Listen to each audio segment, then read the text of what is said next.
Alrighty, we are on. Well, let's go. Let's go. Here we go. Awesome. Oh, shit. There we go. How's my sound, Jason? If there's any echo or stuff, just let me know. I'll play with it. It sounds good right now, honestly. Okay. It does sound good right now, so I won't complain. No, I'll let you know if it starts acting up. Don't worry. Hope everybody in chat's doing good today, guys. Hope everybody's doing well. Seen lots of new faces, lots of familiar faces as well. Make sure you guys get your bids in. Remember, if somebody makes the same prediction as you and you did it earlier than them, hey, you're gonna be in first place. They're gonna be in second. So make sure you guys get your predictions in as early as possible. Which is what happened yesterday. I think we had a lot. We had like 8 people. That was wild. Somebody actually put theirs in. That's what I was talking about. Somebody actually put theirs in Friday night. Wow. They're the one who come in first place. That's wild. That's some good luck. Yeah, that's some really good luck. With some Hail Marys from Friday.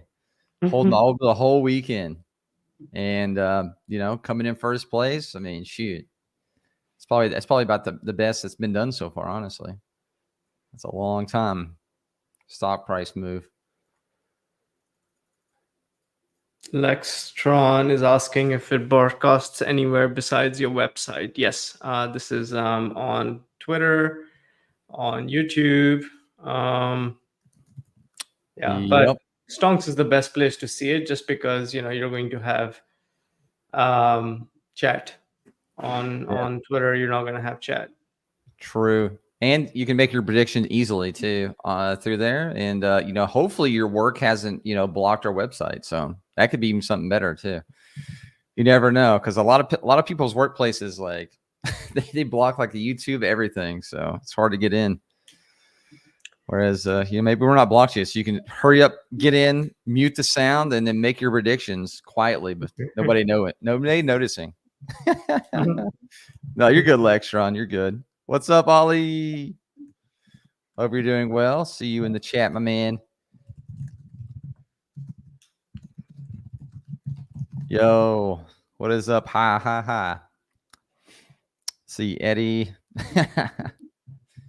Yep. Hey, we're here, man. There's been lots of cool news today going down in the market. So got lots. All right, let's talk about it. It's an exciting day. Yeah, the biggest thing, honestly, like right now, like one of the biggest things I want to talk about. So obviously, we all know Starbucks has been the shitter. It's not been great, but they're turning it around now. I actually have confidence that Starbucks is going to turn around. So they went out and hired Brian Niccol as the same person who really pretty much revived Chipotle when the chain was in distress. So I mean, we all see what Chipotle's become. It's literally like it's a monster. And I think a lot of you guys probably haven't, if you guys have looked at the past, like Chipotle had big troubles. Brian, came in and it literally helped revive Chipotle to what it is now. So I'm hoping, he can do the exact same thing to Starbucks. I know it's hard to like do that multiple times, especially the big chains like that, but I feel like if anybody could do it, Brian could come in and change the culture. I'm hoping at least, but I am glad to see Starbucks got rid of their CEO, because man, it got rough. It got rough over at Starbucks. Starbucks. Yeah. I was kind of surprised, because I thought it was gonna be one of those things where like Starbucks was just going to continue to like, ride it out forever. It's way too long, right? One of those old monsters, like, I guess old dinosaurs, I should say, that just like doesn't want change. But I am glad to see that happen, because again, like I said, I think Brian's amazing. At the end of the day, I think, again, like I said, he literally turned around Chipotle. He wasn't the only one, but he definitely was one of the bigger ones that was turning around a lot of things. I don't know if you guys remember why Chipotle had a big downfall. It's because of all the food poisoning outbreaks they had back in like 2017, 2018, somewhere around in there. I have to look at the exact year, but I think it was like 2018.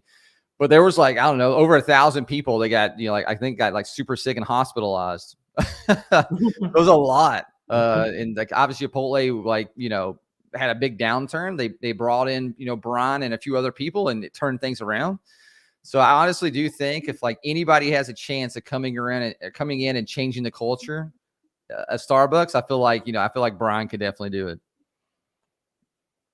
I mean, the price for Starbucks went up, what, 17, 18%, and Yeah. Chipotle was down 15% or something Yeah. like that. Yeah. Yep. It did. It definitely is one of those things that like people at Starbucks are like super happy. People at Chipotle not so happy. I don't blame them honestly, because like I said, I mean, I feel like Brian's a powerhouse. I think it's up 23% today. Starbucks Wow. is. That's how much, people are confident. It went from $77 yesterday to $95 right now. Wow. People complain about CEO salaries.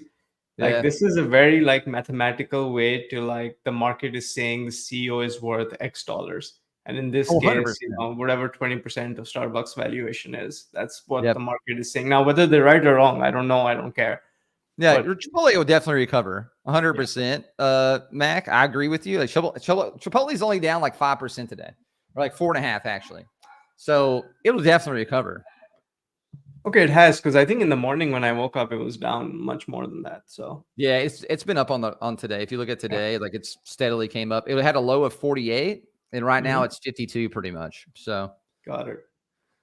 but Got it's it. dude, looking at like Starbucks price, it's crazy. Like to think a CEO hire and a CEO kick can lead to a 23% uptick in one day like that. That again, like you said, that shows you like how much power, the right CEO. It's not like every CEO, but the right person coming in. Like again, I think everybody has confidence that Brian can do this with Starbucks the same way he did it with Chipotle. Like he literally turned around their whole business. Like people back in 2017, 2018 thought Chipotle was just gonna, obviously file bankruptcy and go out there for a while. So, having somebody like Brian that's came in and fixed things, and he's literally known as the fixer. That's what they call him, Mhm. the fixer. So like having him come in, man, is crazy just to see how much. I honestly thought Starbucks was gonna go up. I never thought Starbucks was gonna go up 23%. Yeah, I mean, It that's is nuts. crazy. I mean, the pricing at Starbucks has gotten ridiculous, right? Like, how much can you, like, I just bought this green tea and I paid $4 for like, Yeah. just, I don't know. Something's wrong there. Something is wrong. I agree with you. Like it's wild. Like Starbucks prices are, some of their stuff's a little out there. But I mean, something has to give or something has to change, like I said, because at the end of the day, I mean, obviously I think we all know Starbucks has struggled. But again, like I said, like, I don't want to see any company go under, especially Yeah. a company the size of Starbucks. So, Hmm. having it, at least hopefully having answers with Yeah. Brian, I think is, better than, the riding it out with the old CEO, which was doing nothing. Yep. Totally. 20 It'll be billion. interesting. I'm very interested to see what they do with Starbucks, because, I mean, the food is so mediocre. That wouldn't be hard to fix and make No, that that's what I'm better. saying too.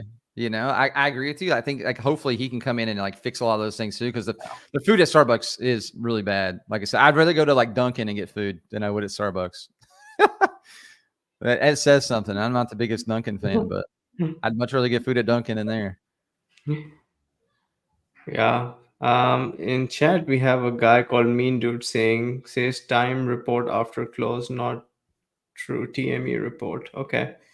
Yeah, just put it in chat. We'll have a look at it. Our earnings calendar gets data from a third-party API, so Yeah. it could be they made a mistake. Yeah, But we'll mean dude, let us know which one it is in the chat, and we can, hopefully fix that. Because, like I said, obviously, we're early days too, so maybe there's something back there, but also it could be, where we're getting it from could be wrong as well. So just let us know in chat. Mhm. That is, the best thing about being here early. You guys can help us steer the ship. Yeah, so we have some announcements from the platform side while people are here, so you guys can sort of know what's happening and don't get freaked out. Hopefully Awesome. today, the plan is after the stream, a few hours after the stream, we're going to push the new version of the site live, and so you're going to see a new homepage. You're going to Oh, see a bunch of shoot. change. It's not. It still will need some polish, and we'll work Yep. on polishing it over the next couple of weeks. But a lot of um, things are going to change because now you're going to see other people that are live, and you're going to have the ability to stream yourself. And so that's going to be interesting. Um, That's gonna be sick. yeah, so that's going to be interesting. I'm really excited because we have so many amazing creators, or analysts as we call them, on stonks, that will be putting out content, and it's going to be amazing, right? Because then you can just tune into whatever flavor you like, whatever person, because different people focus on different companies. Like, for Yeah. example, I'll confess, today we're covering New Holdings. I don't know anything about New Holdings, and I just didn't have the time today. Like, it's been a really busy morning Yep. to do any research. So there's nothing I can, like, yesterday I had some time. I looked into Rumble. I made a decision on Rumble, but yeah, New Holdings. It'd be good to have someone on that's actually excited about New Holdings and like knows the business and can actually like talk smartly about it. So Yeah, no, I agree with that too. Like I said, I know some of New Holdings, but obviously I don't know all of New Holdings. I do know New Holdings obviously is massive in Brazil and like Mexico area. They're reforming, obviously the banking systems in those regions. Kind of like, obviously like, here in the US and some of the areas like SoFi stock has been doing as well. mhm, I do know that, Berkshire and Hathaway is one of their, holds, I think, the most shares of anybody. mhm, So I think that's one reason why people are super excited about it, because people do look into Berkshire, do look to Berkshire and Hathaway as like, if they're holding it, it has to be something. The reason why they're holding it, I think they hold like, what is it, like 107 million shares of it, or something like that. It's a lot of shares. I know mhm, that much. And like I said, I know they're big. They're at, net income, during, I think it was like last quarter was like 440 mil, something like that. I have to look into that really quick. But again, I do know they're a massive company. They're mhm. growing, really, really quick. Obviously Warren Buffett is, big on the stock. I think that's one reason why, again, like a lot of people have been looking into it, because I know a lot of people look towards, those type of people or those type of companies to be like, hey, if they're buying into this, like there has to be something more to it than maybe I know, or maybe I should look at it, because again, it's a newer company. It's not super, super old. I think that's another thing that people look towards as well. It's like, okay, if these people are definitely, putting lots of money into it, then why, why not I at such a low price, like $12? Like anybody could probably buy that share for that. Mhm. Their growth has been great. Again, like I said, they're trying to change the whole banking system in like, Central and South America, which I think a lot of people have been wanting to do. And I think that's a good thing overall. But again, like I said, the company it's not like a massive, corporation yet. It's not like it's something like huge yet. But I think a lot of people are investing into it for the future, the future reference. At least it's what I get out of it when I'm looking at the stock. Like I said, I think you see a lot of content on it. If you're on like YouTube or anywhere else, there's tons and tons of content on New Holdings. I could have swore, I think we do have like somebody that's, one of our content creators too, that, Yeah. does a lot of banking stocks as well.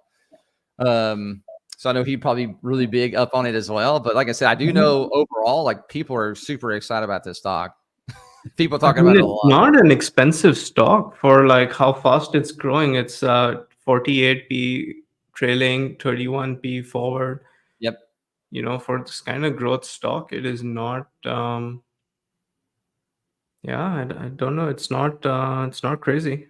No, that's what I'm saying. Like again, like I said, I think a lot of people are looking, for new, areas in the banking system that they can run, especially again, like I said, the Central and South America. Hmm. So I think that's, one reason why, and obviously I'm sure that's the reason why Berkshire and Hathaway is got in on it early and bought so many shares early, because they think they obviously see like that's a big need. Um, And a lot of people have lost a lot of faith in like your regular banking systems, like, like going down to the, wherever it may be, Chase or wherever it may be, especially when it comes to the retail people, and especially places where it's harder to go to, like a bank, right? Like a in-person bank, like in Central and South America. I'm not saying those areas are all like that, but like obviously bigger cities are easy. But once you get out of some of those bigger cities, it's really hard, right? There's banks are few and far between. So I think that's one play that a lot of people have been looking for when it comes to new holdings. Wow, I didn't expect to, because with these stocks, the P's are usually so crazy that you're like, like whatever, like Yeah. fintech bank in South America growing really quickly. But no, this is cool, man. I Yeah, they've like been it. going up hard. I think they're like 66% year over year.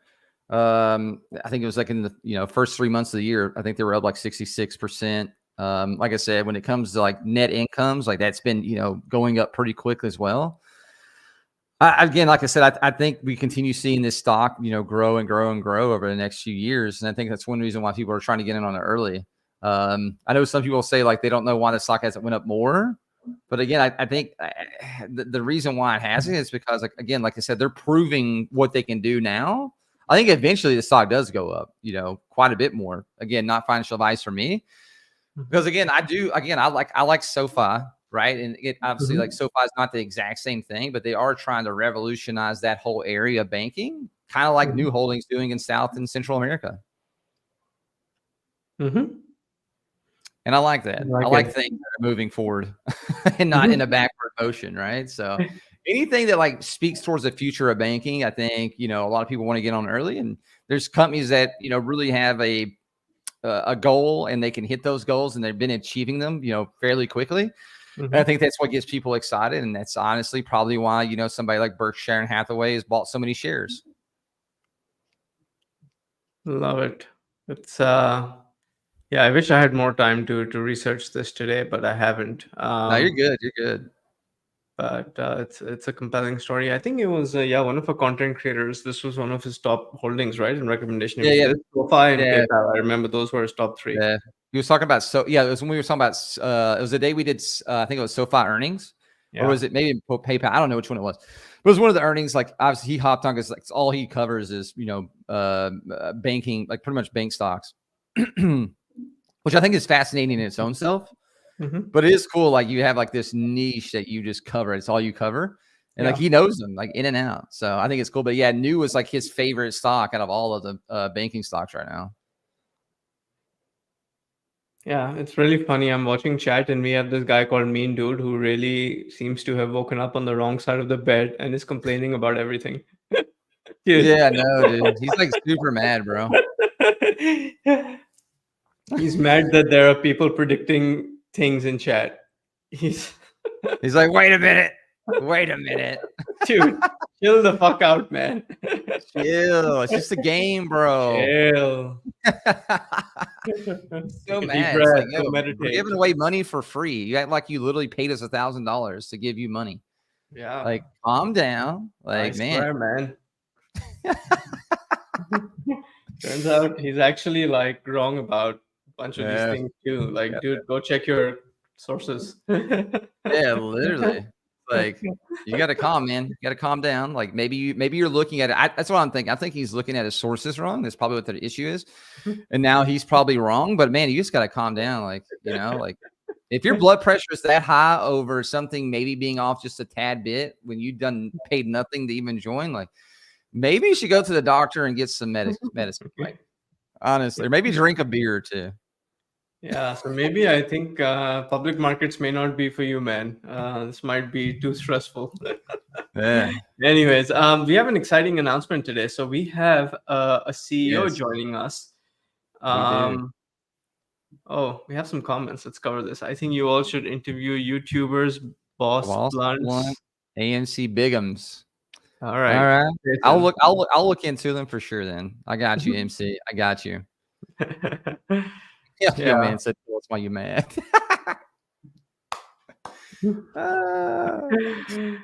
Man.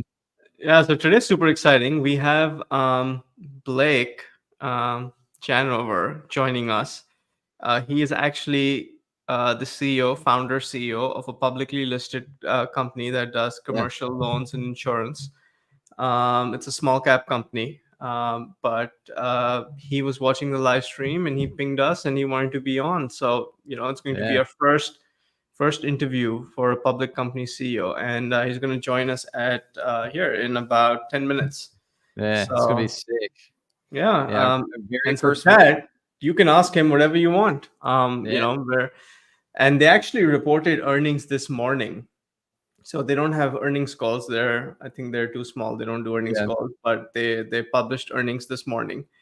And here is their ticker symbol here. Let me. So if you wanna quickly see their company, it's JNVR. It's a small cap company. Super small, but Super it's small, gonna six be billion. it's super cool. Like actually having our very first, CEO of a publicly traded company, like on the stream today. It's gonna be cool. Like I said, if you guys have any questions on their end, you can hit us up in the chat, ask your questions. Yep. Anything when it comes to publicly traded companies or the company overall, and definitely ask away. Yeah. So that's going to be pretty exciting. And he's going to be with us for about half an hour to an hour. Let's see how much time he has, and Yep. we'll do a deep dive and really get to understand. You know, I think the problem with earnings calls is they're so like sterile and numbers driven, and like people can't really talk and be open. And Yep. so I think one of the things we can really do in this format is like understand like what who are you, like what are you about, what do you believe in, really get that long format in, and to see, okay, is this a company and a person that I believe in and I want to support long term? Because look, let's be honest, short term trading is gambling. Like I don't care what anyone says, you really can't predict the stock market, right? Like we do this game, No. it's for fun, but if you want to be an investor, I think, at least for me, the style I identify with is long term investing, right? So you Yep. find 10 or 20 companies that you like the CEOs, you like management, you love the product, and you just buy and you hold. um, Yep. I'm not saying hold forever, but what I'm saying is, buying and selling 5 times a day is, at least for me, not how I like to invest in. So really understanding the people behind the company, like, to me, is super important. And so I'm really excited about doing a deep dive into a company Yeah. that personally I don't know much about. I've done a little bit of research, I've read their investor decks and so forth, but yeah, let's see what we learn. No, 100%. I'm super excited about it too, because like I said, it's the very first one coming on. But yeah, too, it's just like it's cool to obviously do a deep dive and have more than just like a investor relations call. It's just like that monotone, boring, thing that goes on there. Just reading from the script, so it's gonna be cool in that end. Like I said, and obviously, hopefully, this continues to grow. But I'm excited to have him on, and at the end of the day, talk together and see how obviously learn about him and how he thinks. Obviously, learn about how the company is going to be using AI to help out on the insurance side, and obviously even helping out on the real estate side and those kind of things. I think it's cool, so I'm super excited about that. The Butcher of Wall Street. Oh yeah. I know Butcher of Wall Street. I know hymns. Awesome. Yeah, Yeah, AMC. yeah, we've spoken with him, I think, just Yep. now on the Yeah, call. he's one of the creators that are going to be on board. So Yeah, he's a cool guy. yeah, super cool guy. He's actually setting up his own exchange, right? Which is very Yep, cool. exactly. He The set up Lit his own thing. exchange. Yep. It's gonna be a lot different than most exchanges. So I think that's cool. And so many cool like projects out there people are building that we really just don't know about. It's fun, like meeting other people, especially that have likewise views as us, Mhm. coming on and like sharing their things, and also just talking overall about the company to where they see growth at, how they see their company changing the industry. Yeah. Even with obviously Butcher Wall Street there doing his own thing. Yo, Blind, make sure you're hitting the make prediction button. Don't put it in chat. Put make prediction. We got 5 minutes left, guys, to do these. So make sure you guys hit it. Come on over, do that as well. Make sure you guys hit those predictions. We got 5 minutes left, so not long at all. Yeah, Looking just to one note for today's competition. So usually we have a half an hour window, and most companies will report within that half an hour window. I yep think New Holdings is reporting slightly later today, so later. our best estimate is they're reporting at, I think, like 45 minutes after close, or a little bit later. William in chat can give you the exact time. So Unless it gets we're leaked. gonna sorry. So unless it gets leaked out. Unless it gets leaked out, which we don't control that, right? So what we're Yep. going to do is we're going to have um, the cutoff at market close. That's when entries will close today, and then we're gonna go on till was it 5:30 Yeah. Eastern, and then at 5:30 we're gonna pick the price at new. Now, hopefully they report within that 1.5 hour, and we're all set. Maybe But report early. Who knows at this point? But we'll let everybody know though. yeah, yeah. So that's what's happening today. And I'm sorry for changing times, but just we don't control Yeah. when people report. So we're trying to do the best we can and still keep a stable like cadence that we're streaming roughly the same time every day. So Exactly. Yeah, when reports especially are. after we're getting to like the areas where like not as many people are reporting, earnings as much. There's gonna be times where some companies are, again, like we said, like it's gonna be 45 minutes after close or maybe an hour after close. So there's gonna be some changes here and there, but overall we'll try to keep the exact same cadence. Yep. So yeah. Okay, and on that note, Blake is here. Let's Blake, Nice. welcome to the stream. Thanks for having me, Welcome. guys. Looking Awesome. forward to having a more casual conversation about about earnings and things like this versus I think what the existing kind of paradigm is out there. So appreciate what you guys are doing. Awesome. Hey, we're glad to have you on here, honestly. So, I mean, you're the first one, so you're knocking it out of the park for everybody here. I'm a lost leader. Lost leader. Hey, it's better than the monotone usual that goes on when it comes to earnings or anything like that. So we'll take it. You don't know that. You don't know that. I could be highly boring. You might have totally blown it here. You might have picked the wrong guy. Nah. We didn't pick the wrong guy. We've looked into you. So we got the magnifying glass out. We searched the whole interwebs. Although, did you guys see what the Redfin CEO just did on earnings call? I think it was yesterday or something. Mm-hmm. He was quite animated and said something like drinking his own piss if the interest rates don't come down. Versus drinking the blood of his competitors. Yeah, it was quite animated. I'm all for drinking the blood of the competition. I'm not. I don't know the context in which drinking piss works. But neither did anybody else. Everybody else, but he's more successful than me, so maybe I need to reevaluate. He changed it up a little bit at least. I appreciated his change up at least. It wasn't just the whole. Today we report earnings, and it's just like, oh my God, please. At least he changed it up a little bit. Do you remember the whole Charlie Sheen Tiger Blood thing? Yep, I do remember that. Maybe he's trying to start something here. Yeah, maybe he is trying to start something. You never know. I personally appreciated it though. It hit at the heart here.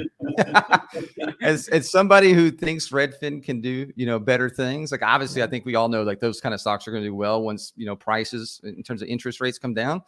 But I get it where he's coming from. He's probably getting beat over the head with the interest rates too. But I mean, I sold my house through them. It was super simple. So I'm a fan. I think they've got a great product. If that's if we're talking about that, I think fundamentally it's in theory it's a great product, and it ought to disintermediate the market in some way. Even though I use Zillow, I don't know why. Maybe it's a better UX for me. But if I was going to sell, I would probably use Redfin. If I did it like that. So 100%. Yeah, 100%. So I've used both plenty of times, but when it came to the selling process, it was like so simple. It was so hands off. They pretty much did everything. Took the money right out of your pocket. Yeah, literally. They only took 1.5%, so I'll take it. I mean the great thing about this business for the people in the business is that's an obscene amount of money, and everybody's super cool with it. Yep. Because 3% and 6% is wild. Yeah, So it there's is still a wild. lot of room for disintermediation in that market and the markets that Janover plays in too. Yeah, no, 100%. I agree. So that's a where great we can. segue. Yep, Let's hear segueing right about in. Janover. What does Janover do? Give us the dumbed down 2-minute summary. Yeah, 200. What do you want? Seconds, words, minutes, characters? It doesn't matter. It's Let's just do the short dealer's version, choice. and then we'll go deep. we'll go deeper. So Yeah. we provide technology, capital markets, and insurance services to apartment building and commercial property owner operators and developers. Got it. You want? So I'll go deeper now. Okay, let's Oh, no, dumb go it ahead. down, right? Yeah. So let's say I have $100 million, and I want, or let's say I don't have $100 million, but I want to buy a commercial building, Yeah. an office building, maybe a warehouse that costs $100 million. Now, tell me how you help me do that. Yeah. So this is an opportunity for me to get nerdy, so I apologize to everybody. So the first thing is that unlike a residential mortgage, which is super homogenous, they all kind of look the same. Commercial mortgages are heterogeneous. They all look different. They have a million different features to them. Leverage, all the terms, prepayment penalties, all kinds of different funky structure. And every bank and every lender has different products, and they're changing all the time. So no matter how sophisticated you are with your $100 million, you'll never get the best deal. You can only get whatever your one or two relationships are with the banks or with a debt broker that has a handful of relationships. So on the debt side, we've aggregated 10% of the banks in America. They give us their data. Another 1,000 plus commercial real estate lenders, they give us their data. I think we're the biggest source of first-party data from commercial real estate lenders in America. And as somebody borrowing the money, there's two ways. Well, I'm trying to figure out where the camera is here. There's two ways. It's a mirror, so it's challenging. You don't want to hear that from a public company CEO, but nonetheless. So there's two ways you could do it. The first way is through our capital markets team, where we do the advisory work. We use the back end software. We use all of the data. We put the deal together, the quotes, and everything else. And the other way is that you can lease the software from us, which is coming soon, where you can get access to all of our data and self-serve. The same problem exists in insurance, where people have access to one or two insurance providers, or their insurance broker only has access to certain markets. So we're aggregating markets on the insurance side and bringing that same value on insurance. And then finally, we own a real estate syndication software company. So the interesting thing is that most guys that have $100 million do not buy $100 million deals. What they do is they put in $1 million of their own, and they raise $19 million from friends, family, and other LPs, and then they borrow $80 million from the bank, and they're only in for a little. So we also provide the real estate syndication software so that you can raise the money from those investors. So it's the full suite of technology-first services for apartment building and commercial real estate owner-operator developers. We also license out our AI for those that have big portfolios or lenders or other large market participants that want to augment their teams. Got it. And then I saw something about insurance. Where does insurance come in?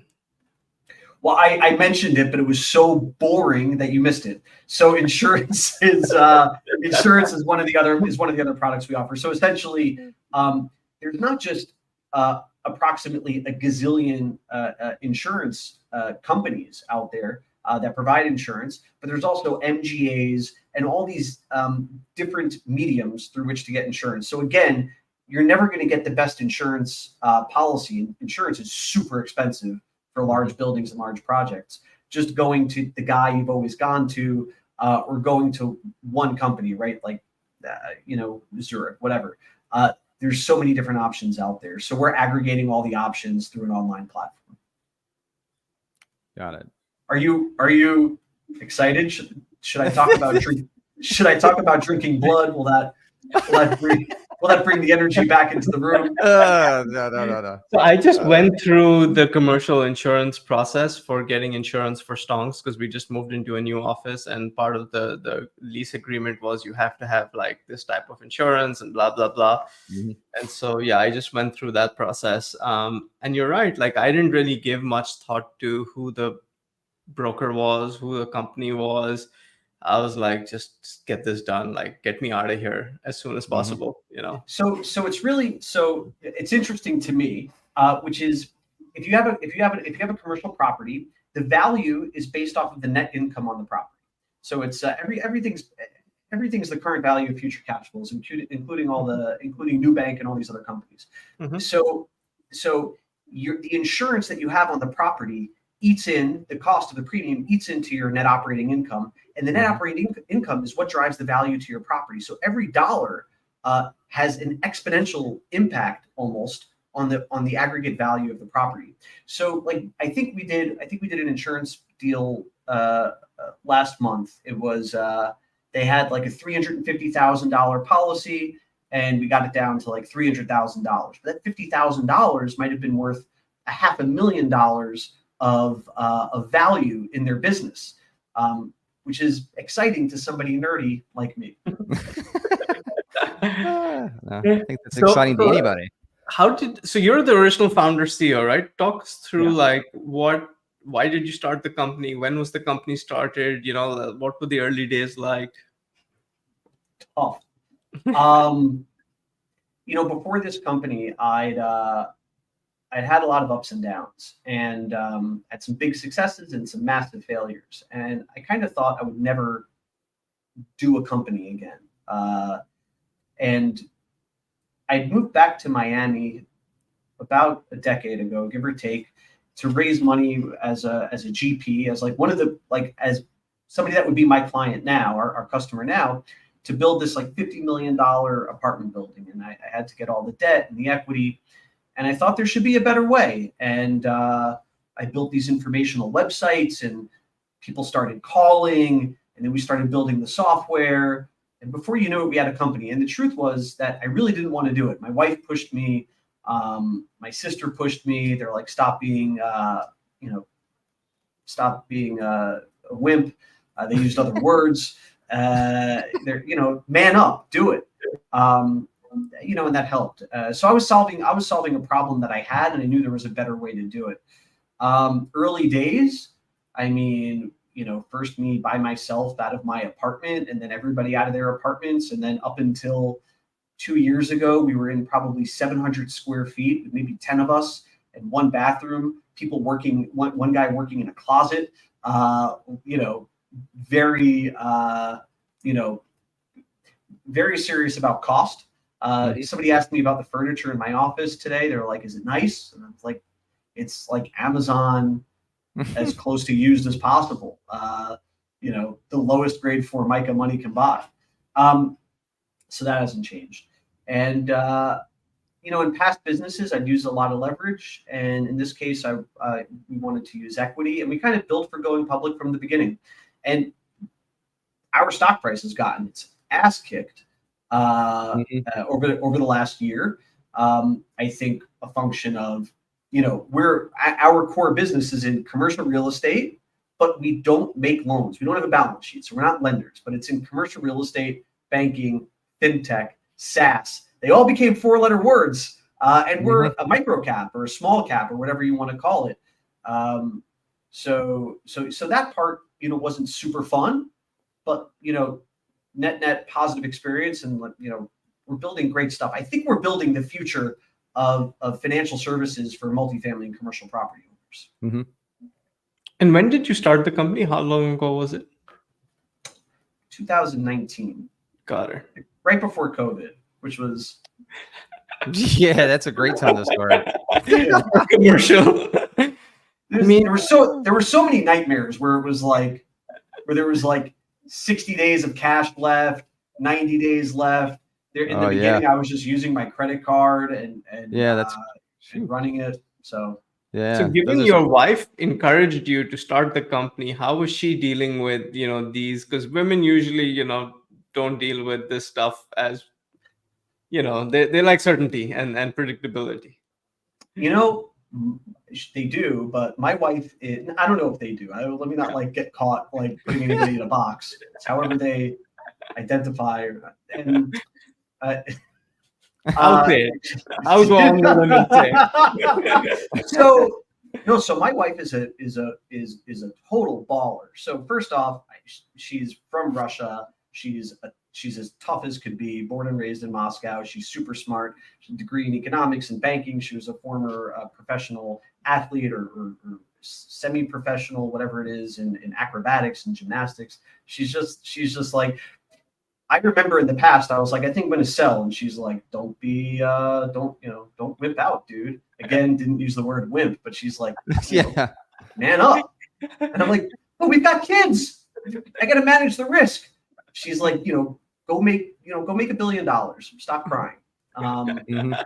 So I can so relate to that because I have so many Russian friends, and like in chat, if you don't have a Russian friend or you haven't done business with Russians, that's exactly how they talk. Like that is the Russian way of communicating. It's fantastic. And by the way, in my household, geopolitical nightmare. So like half my family's Israeli, her family is Russian, but her father's from Ukraine. So we've got the whole That's thing. Crazy. The whole conflict region figured out. Yeah, the whole region. Jeez. And there's a 4-year-old and a 2-year-old, which is a regional conflict inside the house. That's great though. No, that is great. Yeah, the kids, that's a whole war in its own right. You think public equities are scary? Yeah. Oh, 100%. I know about that. A 2-year-old boy. Yep. I know about that. I got 3 kids myself, so it's Sorry. It's a rough one out there. Congratulations. Yeah. Oh, look at this guy over here. This is. Can I take it with me? I like that. Yeah, this is our strongest character. We change him up based on how the market is doing. You get like the some days are like that. No, give me back the rocket ship. Give me some days are like that. Exactly. I thought I was looking in the mirror for a second on the other one. I like this guy too. Yeah. Some days we go to the moon. That's great. Can I I'm gonna hydrate while we're No, you're good. Please. Hydration is fun. Get your Stanley Cup on. Yeah, but if I hydrate too much, I got the water, I got my coffee. So there you go. this is your show. How do we add the most value to your to the folks listening and watching? I think it would be helpful to understand more generally your view on commercial real estate, right? Because so much has happened since COVID, right? There are people who believe that we're literally on the precipice of like a huge market meltdown where like JP Morgan's going to go under because of their commercial real portfolio, right? That's one end of the extreme. The other end is like, well, look, yeah, there'll be some bank losses and like it's fine. Like it'll be a slow unraveling over a 10-year process because these leases are fairly long-term leases and the banks can take it. And to be honest, we haven't really seen a complete meltdown in commercial real estate like a lot of people predicted, right? During COVID, like commercial real estate's done. We're going into a depression because like trillions of dollars are getting wiped out. And neither have really come true yet. It's been, there have been losses, but so far, like really, we haven't seen a single bank go under because of commercial real estate, at least major bank, right?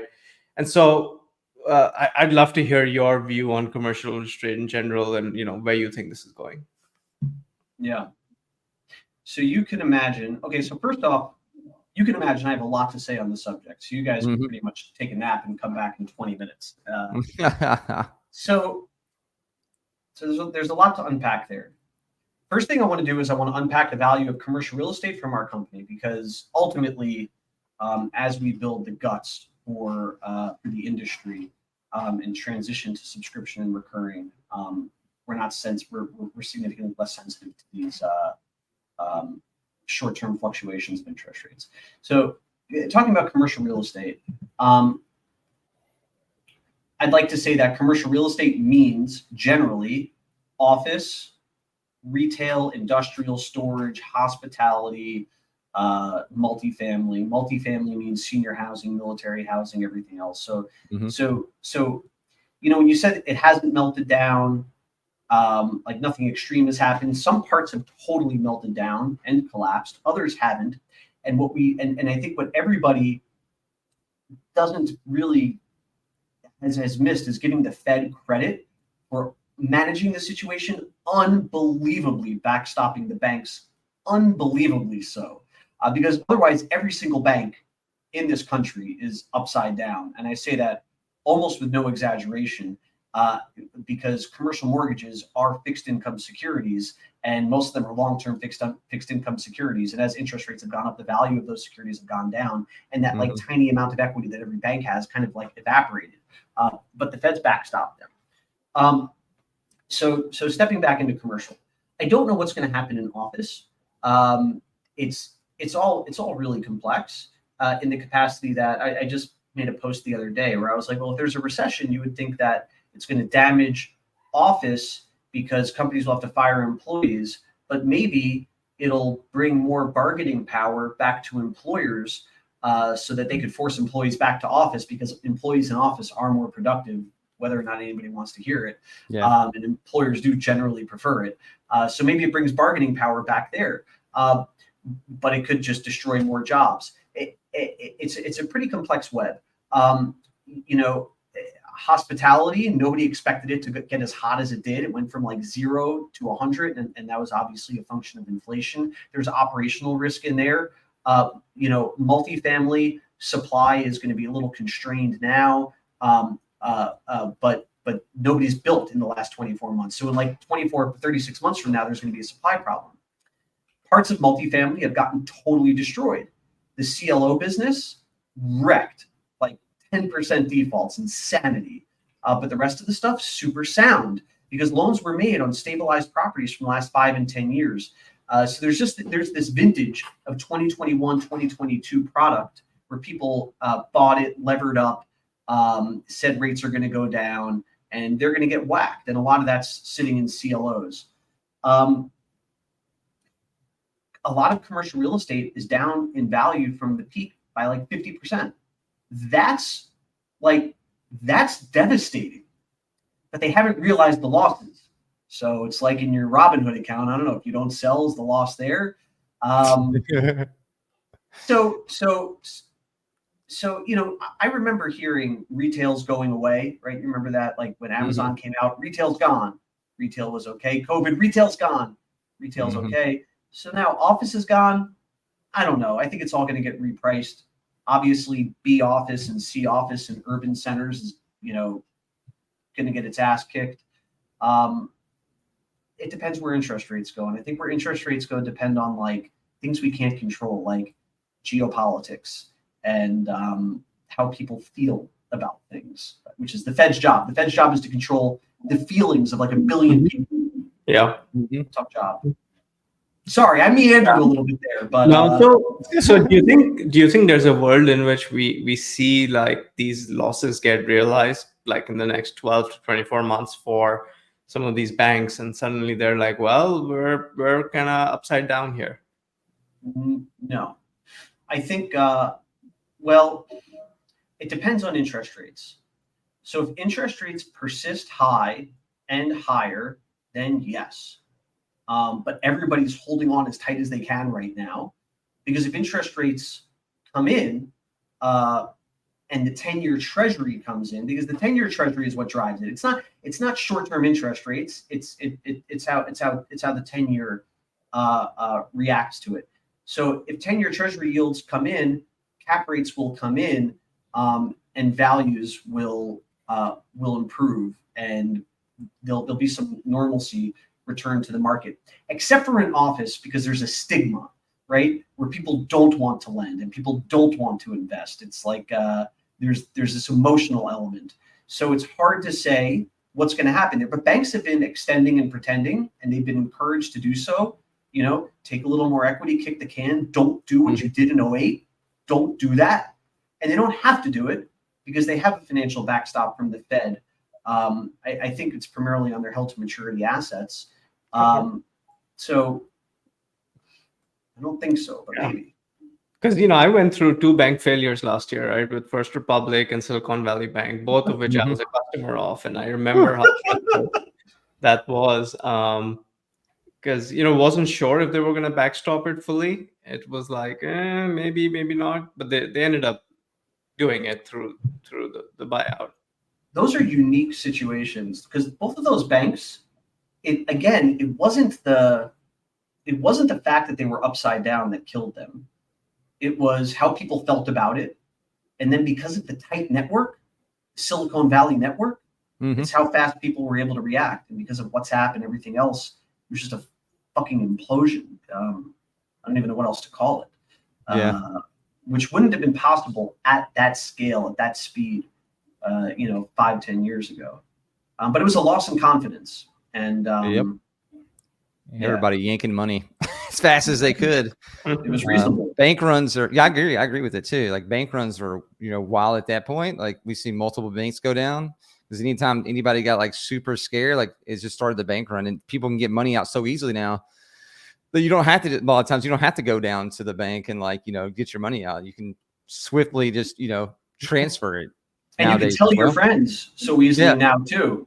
Yeah, like exactly. Pull your money and then be like, "Yo, I pulled my money." Yep.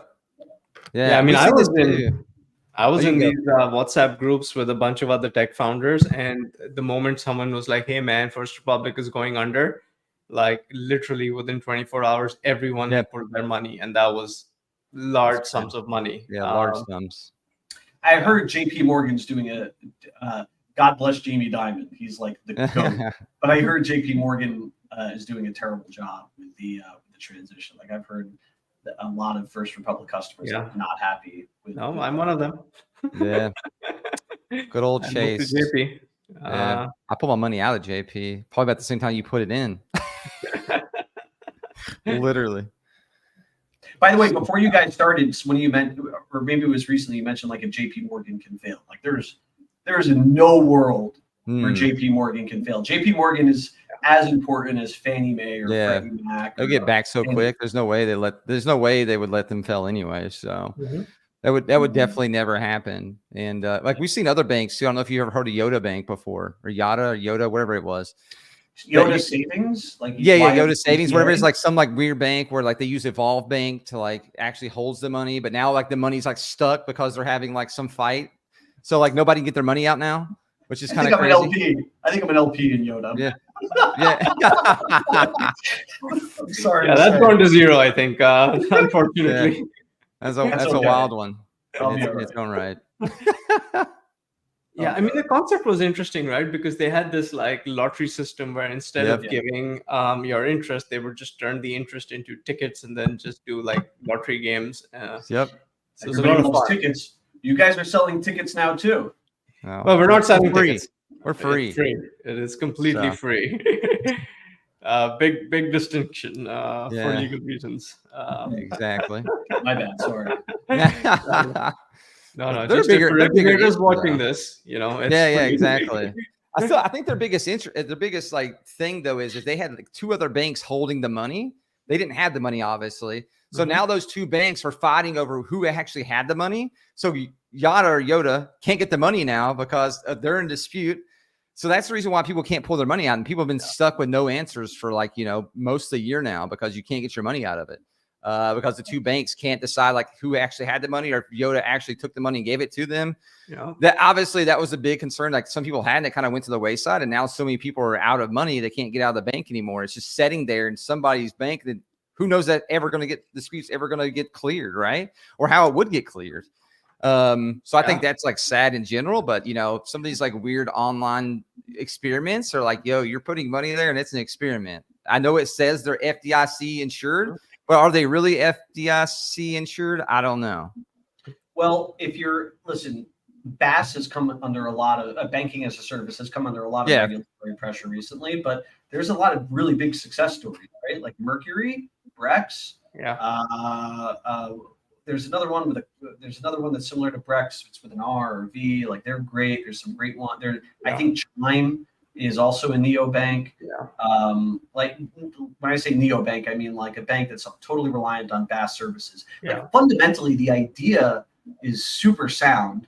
But you're right. There was a lot of experiments happening really fast as banks were trying. I think there was a lot of banks trying to move from I trade on a multiple of tangible book to I trade on a multiple of forward revenue. And I think it caused some loosey goosiness. Sure. Yeah. So coming back to your business, right? I have a few questions. I went through your earnings call. I went through your investor deck, and just love to ask you a few more specific questions on the business. So Nothing's I see. off the table except for the questions I don't want to answer. Sure.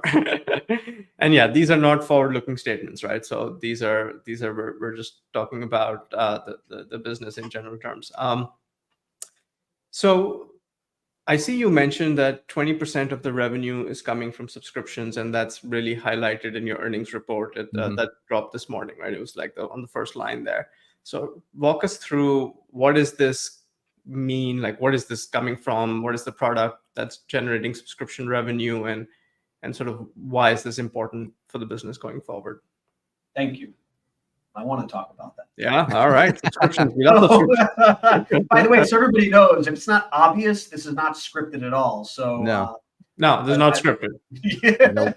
It seems obvious, but just putting it out there. And yeah, none of this is investment advice. Yeah, exactly. Disclaimer. So when we went public in Q3 of last year, our business was transactional. So we had a two-sided marketplace, very Redfin-esque for commercial mortgages. And every time a deal got done, it's like a managed marketplace. We get a fee, something like some percentage of the loan amount. And this model, number one, definitely came under pressure with the change in interest rates as transactions slowed down materially. And number two, transactional revenue is not very predictable. It's chunky and it doesn't compound. And I'm a big believer in the religion of compounding over very, very long periods of time. And I think like right here, that's Munger and Buffett. Like they stay close to me. So in Q4 last year, we purchased a real estate syndication software tool, a B2B SaaS, to provide additional software services to our core clients. In Q1, we built an insurance business, and we stood it up in Q2. And we fundamentally went from 0 recurring revenue to 9% in Q4 last year to 20% of our cash was from subscription and recurring revenues in Q2, and which is a fifth of our revenue. And we aim to migrate most of our revenue, if not eventually all, to recurring and subscription products, so that we're more fundamentally aligned with our clients, where we want to build value before they sign up, when they sign up, during their term, and also so that we could build a compounding machine over a very, very, very long period of time.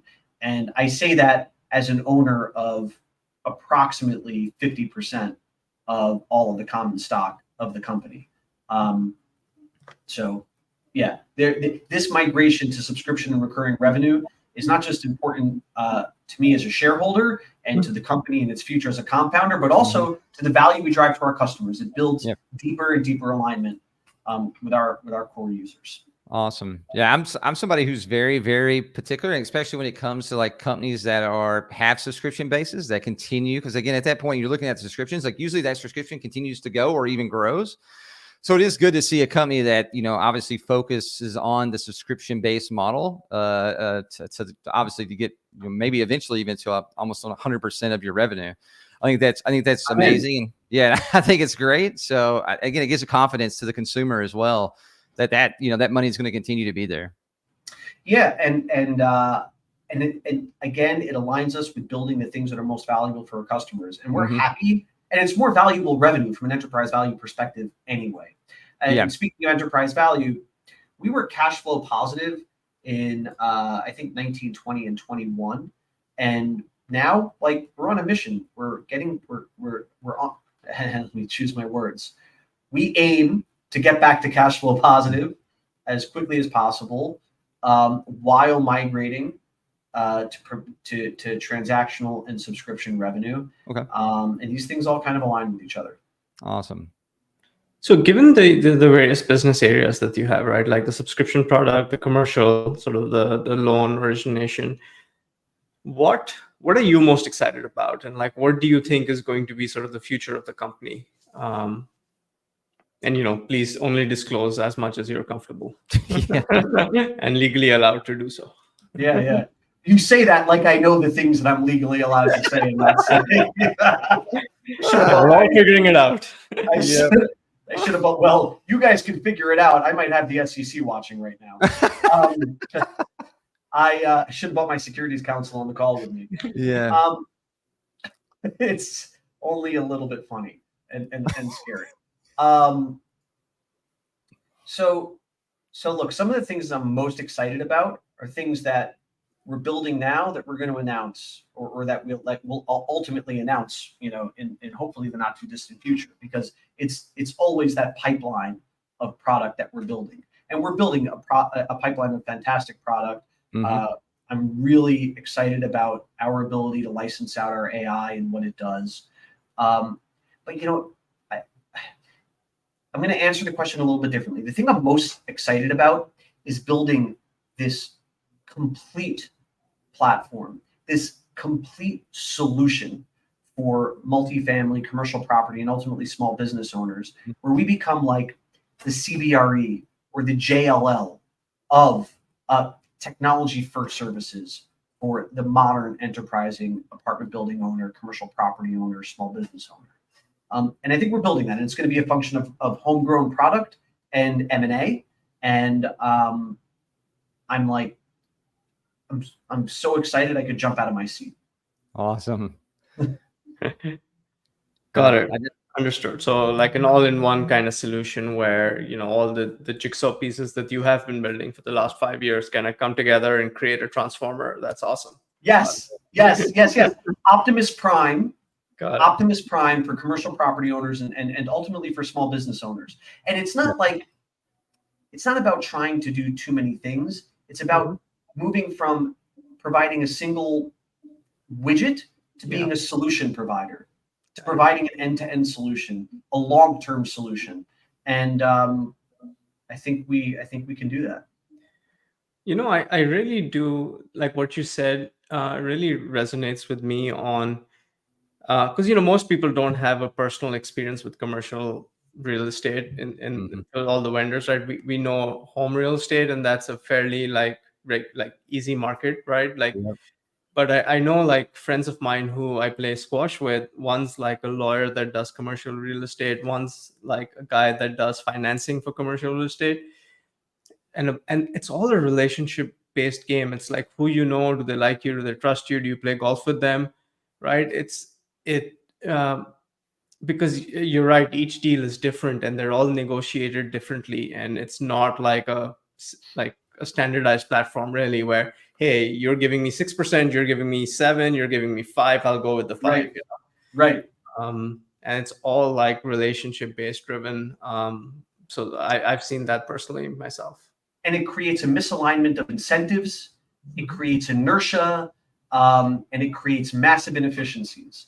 So our fundamental value is how do we reduce frictions and drive more value to both sides? Mm-hmm. And it ain't easy. But we're I think we've built the most. I think we built the most significant source of first party data on the commercial lending side. I think we have the most comprehensive suite of tools for services on the technology and software side. And I'm excited to continue to deliver that value, and little by little, and then a lot by a lot, move the needle in the market. Yeah. So I have to ask this: how does a company that is, relatively small company in terms of market cap, like go public? Because we're used to seeing companies that, at least in the last 5 years, that go public have like when Airbnb went public, they were 50 billion, whatever market cap, I can't remember, but something with a B, right? Yeah. Not with an M. And Yeah. so how did you get your company public? Because as far as I know, like it's really expensive taking a company public. There's a lot of legal overhead, you have to deal with, and a lot of BS. So like walk me through how you did it. I'm very curious. Yeah. So I think there's like, you ask people, get feedback. Should I go public? Is it Yeah. what do you think? Everybody has like a super strong opinion with very limited data, which is, I guess, a very human thing, right? Like, what do you think about this? Well, I know nothing about it, but let me give you all my feedback. Exactly. Advice. So like, just the facts are, it's I think we were like $45-50 million market cap when we went public, and by comparison, I think today it's like 6 million total. Assets kicked in the market. I think we're trading at like 2 times cash or something like that. It's crazy. We have no debt. So as a small company, if you have the capability, right, which is like a CEO, CFO that understand, you build the right team, all the stuff, you have the right people, you could raise capital through angels, through public listing on the NASDAQ, which has rules, or through crowdfunding, or through debt, or through private equity. So we looked at all our options, and the one that made most sense from a cost and scale perspective was a listing. It wasn't this horrible, terrible, expensive thing. I mean, it was a lot of work, but it's just like having another division inside your business. And if you have the right team and the right people, it's really not the end of the world. So we did the listing. Being public, they're under the Jobs Act, which is one of the things Obama did, and it's one of the few things I liked about that administration. It made it more affordable for small companies to go public and less restrictive. So like the actual incremental cost to being public is not that terrible, and the incremental benefit, I think, is like much more significant than the cost. So it all made sense at the time that we did it, and it continues to make sense. The only thing that I think is tough is when, as the CEO, you have the feeling that the fundamental value of the business is disconnected from the price of the stock, and that's something you have no control over. So that part sucks. Everything else has been pretty good. You're not the only CEO to say that. I think the PayPal CEO has been on record really almost threatening that they will take the company private unless the public markets kind of wake up and reward, not even reward, but like catch up. You remember when Musk did it on Twitter? He's like, I'm going to buy my stock back at 420. Yeah. We're gonna go private at 420. Yeah. Do you think if I say that we're gonna go private at $420 a share, that I'm not suggesting that. That was a JK. I think joke. I think Elon definitely has a higher level of scrutiny, just because it's Elon and it's Tesla, and I think he's treated unfairly quite a few times. Even after that, I think the SEC has really, at least this is my personal opinion, gone after him in ways that they wouldn't have gone after other public company CEOs. And I think something actually came out where Biden like literally had said, hey, we got to look into this guy. And then shortly after that, like whole bunch of there was a Department of Defense lawsuit or investigation on SpaceX, like not hiring foreigners when there's literally rules where they cannot hire foreigners because it's like considered a special project where it's a security issue, and so the government doesn't allow foreigners to work in it, and all this stuff that happened. I think it was I really hope in a few years there'll be some accounting for the targeting, the weaponizing really of some of these institutions. The lawfare, I hope so. You're talking about like one of the greatest men that's ever lived. Yeah. It's terrible to see. I agree with you. Yeah. Also, Elon is like a little out of his mind, and Yeah. he's provocative, right? Like he's definitely poking the bear. He's not just He does that a lot. Yeah. yeah. So they're poking back. I mean, Yep. That's good. That's the way. That's honestly the way I look at it. At least when I see like Elon, like he's like, he's like, "F you, I don't want your ads," and now he's suing them because they don't put their ads on there. I'm like, come on, bro. Yeah. Like, you know what I mean? It's Elon. So, like I said, he he can always do what he wants. he puts his foot in his mouth a lot. So For sure. you sit back and laugh sometimes. And But he executes. he does. He great, executes. like I said, Twitter's in the best shape it's ever been in. Oh, yeah. X is in the best shape it's ever been in. He's got the tunnels. He's got SpaceX. He's got the solar panels. He's fucking Neuralink. Yeah. I've cursed twice on the show. I have to stop. That's okay. You can curse here. We run our own platform. Nobody can ban us. It's more about me. Like, Yeah, it's not nice. I don't care. I think it would be refreshing if public company CEOs cursed more, because then it's relatable. Like we all curse in our lives, right? Like we all want to express emotions and like the intensity of those emotions, and like it's refreshing when Elon is unfiltered, right? Because like we can relate. Like people like want to relate to the person, and just it's human. I agree. So more F-bombs. Storm goes up with that. Exactly. I'm gonna update our queue. Yeah. Like if this is how earnings call were, people would watch it more, right? This is a lot more relatable. Perhaps. Yeah. I listen. I'm happy. This is much lighter on me than a lot of my other conversations. No, yeah, I'm happy to do this all day. Yeah. No, we're glad you came not on. all day. Okay, yeah, we get it. Okay. You got a company to run.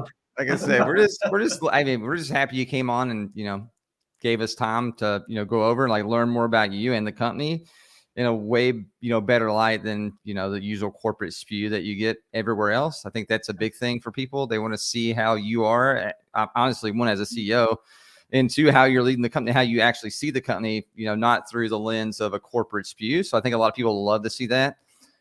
So again, like I said, we're just happy to have you on and talking, honestly.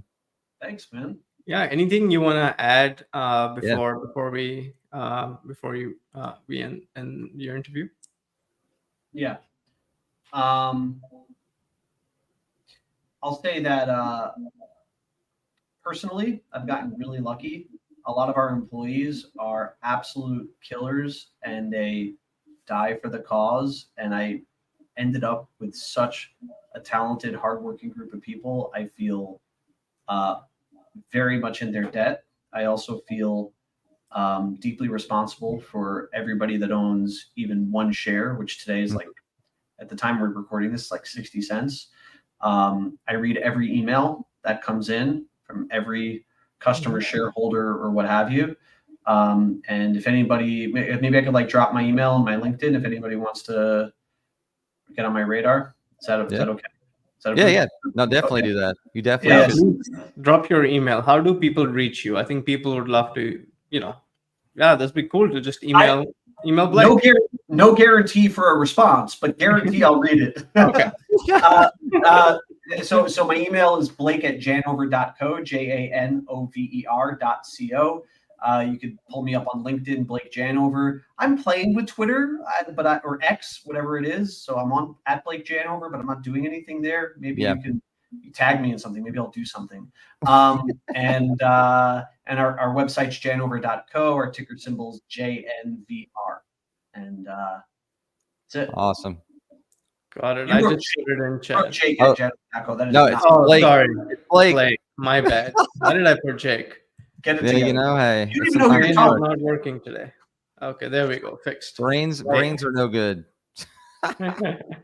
Anyway, if it's I think I'm seeing myself off now. So big thank you. If you guys if you had fun, if you think this was useful, if you ever want to do it again, I'd be really happy to. Oh, yeah, and sure. Thank you for spending some time with me. I appreciate it. Yeah, awesome. I think we'd love to have you on for next quarter when you report earnings. 100%. Yeah, we'd love to do this again, because I'd love to like build cadence where we're like, okay, now people have gotten to know you, who you are as a person, and quarter on quarter, let's follow and see sort of Yeah. Because life is all about stories. I think we're only here on this world for a short time, and I think as humans, what we really need are stories. Numbers go up, numbers go down, whatever. We're all going to die relatively soon, anyways. And so the way at least I like to live life is through stories and other people's stories, and so I just love the human element of this. Did you And read company is really *Sapiens*? just a story. Are you a sap? Did you read *Sapiens*?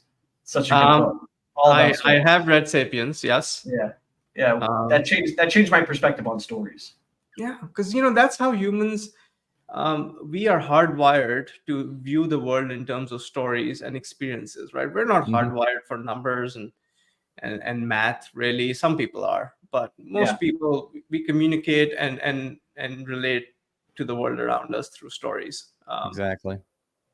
Well, And particularly for you, I think I love the fact that your company is sort of an underdog story, right? You started a commercial real estate company, and then COVID happened, and then Yeah. like you haven't gone out of business, which is amazing because a lot of people in your Thank you. situation would have Nobody like, gives me credit for that. yeah, no, I give you credit for that for fighting through, right? Yeah. Yeah. Because it's not easy being in commercial real estate right after COVID. Like it's been a nuclear like dead zone really in commercial real estate. So you're still alive, and now the question is, okay, And growing. And growing, growing. True. right? And so now that things are starting to get better, interest rates hopefully will start to come down in the next few months here. They will.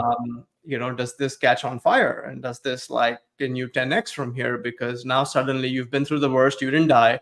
Because Yeah. and like I've been doing startups my whole life, and people ask me, what are you really good at? And I tell them I'm a cockroach. I will not die.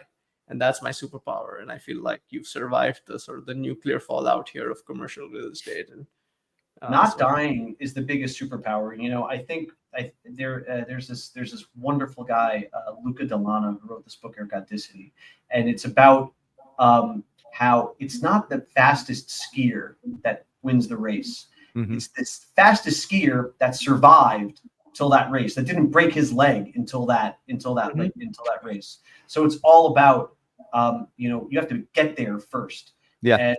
And people, I think it's underappreciated. And to your 10x question, I can't answer that, but I believe our future is thousands of times beyond where we are today, and it's just day one.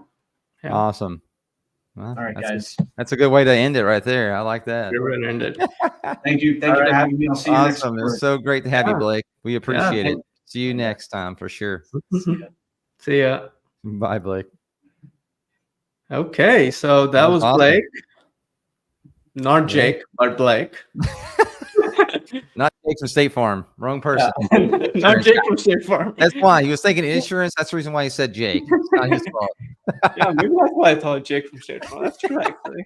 Yeah, so That's the first thing I thought of. I was going to say it, but I didn't. all right, guys. What are we doing about our game? Because it seems like new Earnings already reported dropped. Yeah. Earnings dropped. Yeah. They literally dropped like 8 minutes after time. So we could, we can change it to like 2 more minutes, I guess, and then pull from there. Yeah. If you want to. So, yeah, we have. Okay, so William, who's the guy at Stonks who runs the game, call him the game master, and so he gets the final decision. He's actually sitting over there. He gets the final decision on what to do in these situations where we have a time, but they've reported early, and now we need to correct. And so William has decided, and we all must listen to William. So William has decided that we're going to end in 12 minutes. And so we're going to pick the price in 12 minutes, whatever the aftermarket price is. So we're saving everyone half an hour. So yeah, we're going to pick in 12 minutes. Whatever the price is, whoever gets it wins it. Yep. It's going to be it at that point. It looks like we've hit like a good, like the stocks went up and it's just staying there, which is great. Honestly, I'm sure they're happy about that. It's not like going nuts every which direction, though I wish it would go up we should go up more, but hey, we'll see what happens in 12 minutes, guys. We shall see. So it's somebody's about to win the monies. I think a lot of people are going to win money. So that's the good thing. It's just, obviously depends on how much monies you win. Yeah, I guess the struggle here, guys, it really is like companies say they're going to report at a certain time.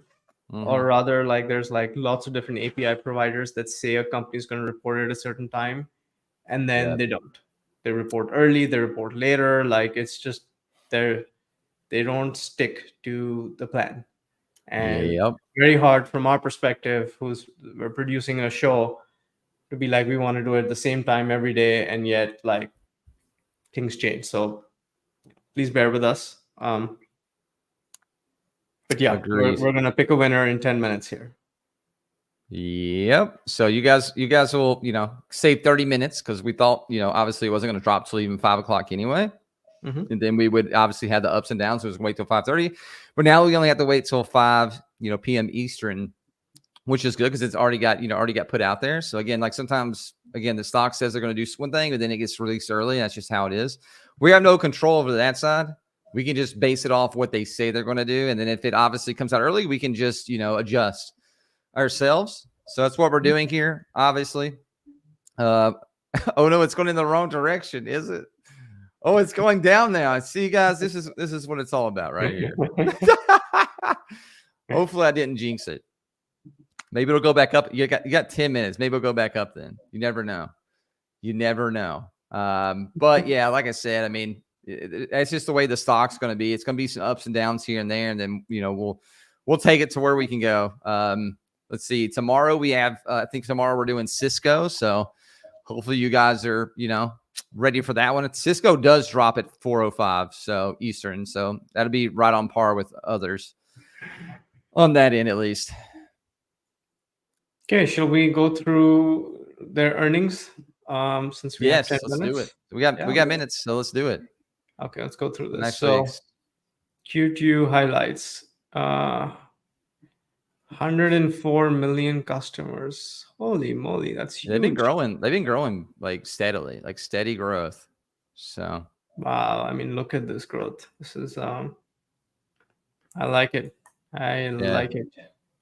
Me too. Every time I look at it, I'm like, I wish I had bought early days. Yeah, me and you both.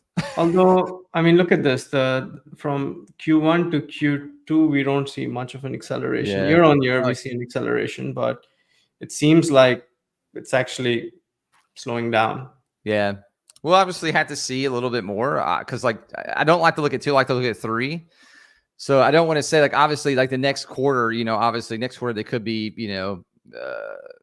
up another 15 or 20%. So, but at the end of the day, like I said, at least there's growth there. But like you said, these last two have been kind of close to each other compared to the others. But hopefully this next one will come out again and it'll be, nice bump. Let's see. Okay, customers have been growing. Customers have been growing good though, I feel like, overall here. Yeah, but I mean they're already large enough where they're saturating the market. Which I guess the big question regarding new but all banks in the situation is like, if we truly enter a recession, what is the effect on the balance sheet? And it's hard to answer that without doing a really deep dive in their financials and seeing how much exposure they have. Like, for example, I saw something very interesting on Affirm. Somebody was putting this out. I think Meet Kevin put this out, where he said, if we enter a recession, Affirm goes to zero because the exposure on the balance sheet is so large. And so I wonder, I know New is not American focused, right? They're Latin American focused, but like, I wonder what their balance sheet exposure is if Latin America goes into a recession. No, I agree with you there. I can definitely see like something like Affirm, like if something was to happen, like they would definitely, like there's no way. When you think about the business model itself, like, what are people going to do? Like Affirm's going to, Affirm's on the bottom of your line. You don't care about that point. Me personally, I don't think we're going to go into a recession. Obviously, that's just my look at it. I do think, obviously we could have a harder landing than they think, but I don't think we're going to see like a whole, bold face, like crazy recession. At least obviously times past. But I think honestly, like where we're at right now, I do wish, again, like I know you guys have heard me say this over and over again. I do wish Fed's already started cutting rates. I do think they're waiting way too long to cut rates. So they could make it a little more rougher or more bouncier on the landing here than they, should have. But I do think, hopefully they kind of see that and they maybe cut rates a little bit quicker than the 0.25 every time. Yeah. Because I think CPI comes out tomorrow. That's a big thing Yeah. people are looking forward to. It's the reason why we've seen the markets go iffy. I think CPI is going to come under what their expectations are again. And then, obviously compared to that, on top of, the next jobless numbers, how those come out too, I think we honestly could see a whole 0.5 point cut like in September. I know the market's like doing 0.25. There is like 30% or something like that to say a 0.5. I honestly think if CPI comes tomorrow, comes under, 0.2 or 0.3, what they're expecting, I honestly do think we could at least at that point see a 0.5 though cut in September. That would be amazing. I think that would save Blake's company. That would definitely save. That would help a lot. Yeah, that would help Blake's company. And he's probably like waiting. He's like over here, like, yeah, come on, please. I will say it made me really happy that a small company is public. Like, I know we're not used to it in today's day and age, but there used to be a world. Like, I think when AOL went public, I think it was like a $70 million market cap, right? And when Google went public, Microsoft went public, they were tiny companies. And all of their value creation happened in the public markets. It didn't happen in the private markets. And that's the hard part as the public market investor today, that by the time these companies are going public, all the value creation has happened in the private markets and the VCs have made their money, right? So like Airbnb is not going to 10x from the time they went public, or Uber is not going to 10x from the time they went public. They made 2x, but they're not going to 10 or 100x, which is what you saw with Microsoft, Google, all of these companies, like the cohort of sort of the 90s and the early 2000s. And so I don't know what's going to happen with, Janover and Blake's company, but just the fact that it is a tiny company trying to survive, trying to like make it, they've been through sort of, the hardships of commercial real estate. Hopefully they're on the other end. And there is a chance that, a $7 million company can become a $70 million company. Whether or not it happens, but the fact that it's at that small scale where it can happen is exciting to me. And usually the only other time you see it is with biotechs, right? Which is like, did they get FDA approval or not? A lot. Yeah. And I just don't like playing the biotech FDA approval game, right? That feels... People swing trade. It's all you want to do at that point. I'm not buying some biotech for long term. I'm just not doing it. Exactly. So at least that makes me happy to see. And I wish like thousands of more small companies went public. I agree. I agree with that too. So I think that's obviously, like he said, like as one of obviously when Obama was in Obama administration, like obviously helped that. Hopefully we do see more and more companies. I think that's honestly like where we're going to see. I think as we, in the new age, as we grow here, I think you're going to see a lot more companies that are smaller, super, super small cap, micro caps actually go live on the market overall. I think that's where again, like you said, I think it's where we see companies grow the most is on the market. Totally. So, I think when people look at that, I think we'll start seeing more and more smaller companies taking the chance. At least it's like, at the end of the day, it's like, take a chance on it. Don't listen to everybody else that really has opinions, but they haven't really did it themselves either. They know nothing about it. Like you said, they're all, they all know everything, but, I mean, I think it'll work out for them. I think honestly, once we see prices getting cut here with the interest rates, which they will 100% will start getting cut now. I think at that point, like his business is on a trajectory, at least he's already, on that trajectory to go up.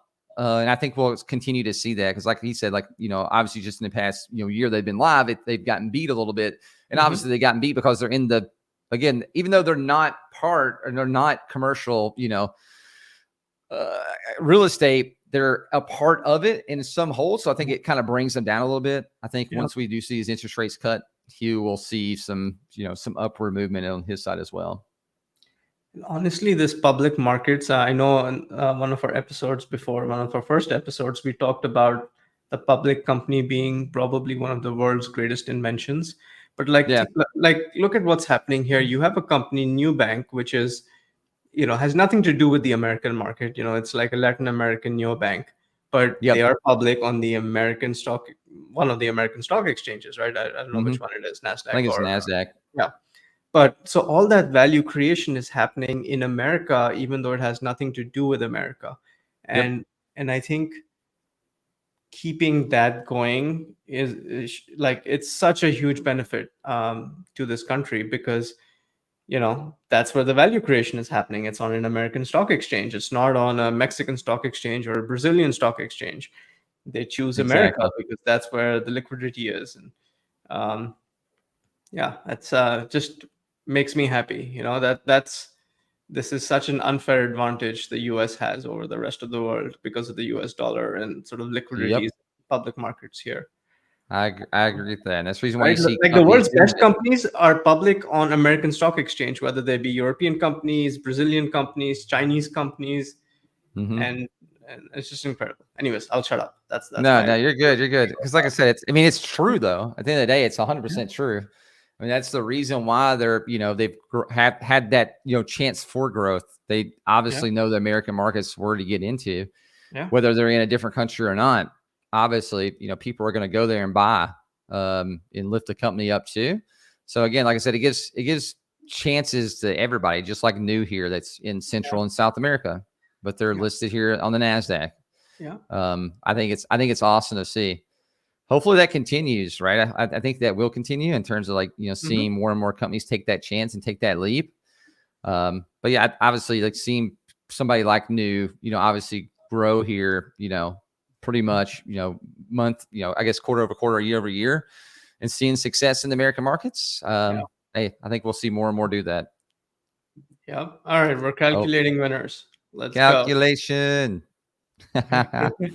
Who's going to win, everybody? Who's going to win? Remember, also, guys, we pull ours straight from TradingView too. It'll be within an exact second of when it gets pulled. So yeah, different exchanges are going to have different little prices. You can see a 1 or 2 or 3 cent difference.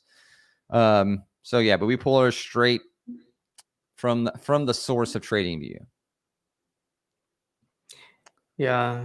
All right, it's about to drop. Yeah, it's not an unfair advantage. No, my point is more like, yes, it has been earned, but if you are another country trying to compete, even if you're the second largest economy in the world, like China, trying to compete, Yeah. like all the capital markets are in the US, the largest ones are, and it's just as a company, yeah, you want to be public on an American stock exchange. It's no two ways around it. Okay, we have winners.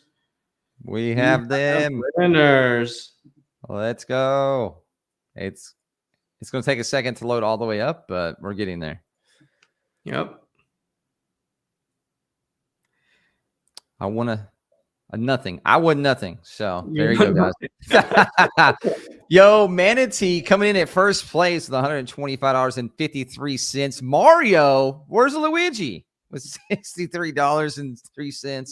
Oh, you want to share your screen? You want to share your Oh screen? yeah, Jason? yeah. I probably should do that. Yeah. Go for it. I'll share the screens. Let's go.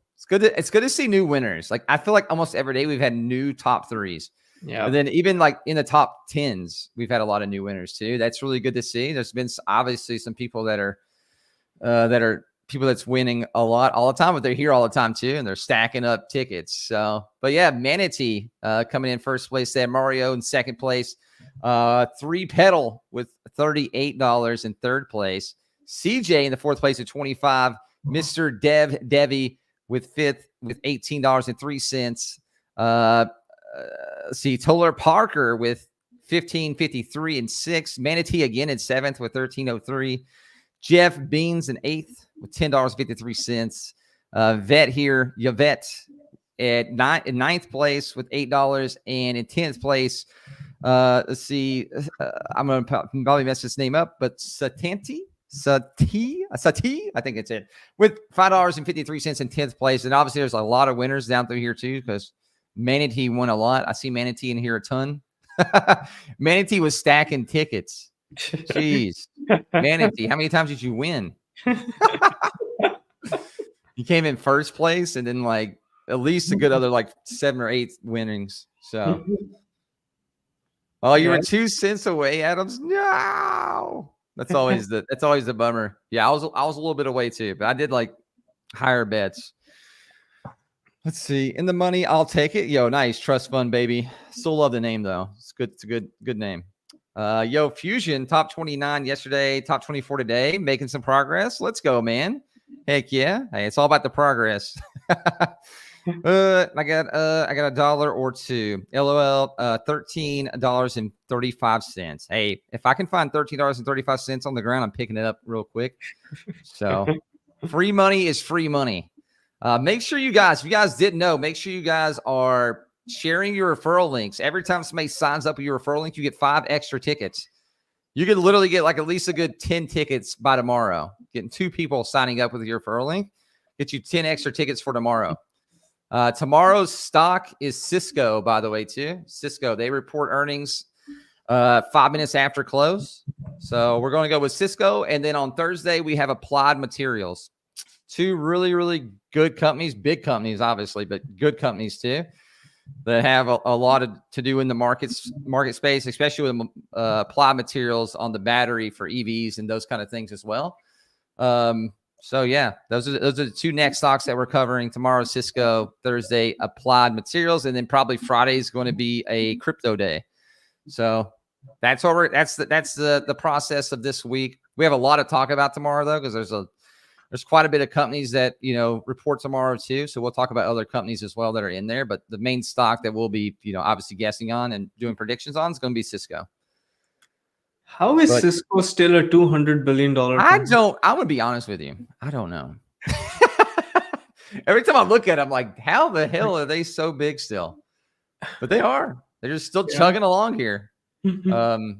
I have no idea. I'm gonna do some research tomorrow into the company. They always hit their earnings. Look at this. Like, look at that. When it comes to the EPS side, at least, like they're always like right on it or right above it.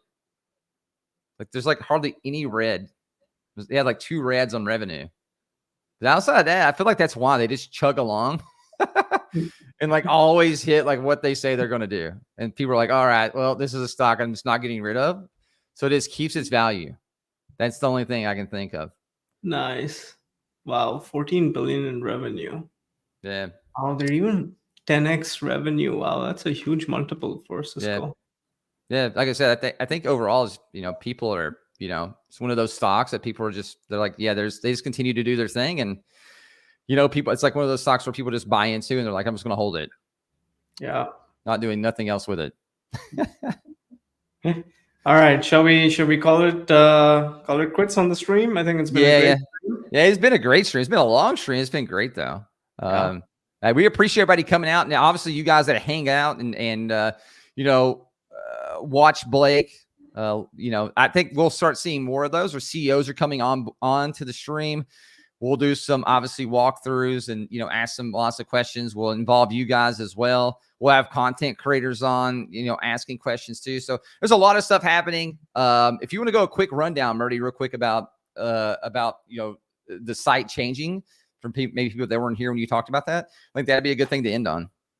Yeah, so we're gonna push some major updates to the site in a few hours today, and so the homepage is gonna change, and just bear with us for the first few weeks. But the idea is, you're going to start seeing other people live now in addition to us. And so there's a whole bunch of other content creators and analysts that will start live streaming on Stonks.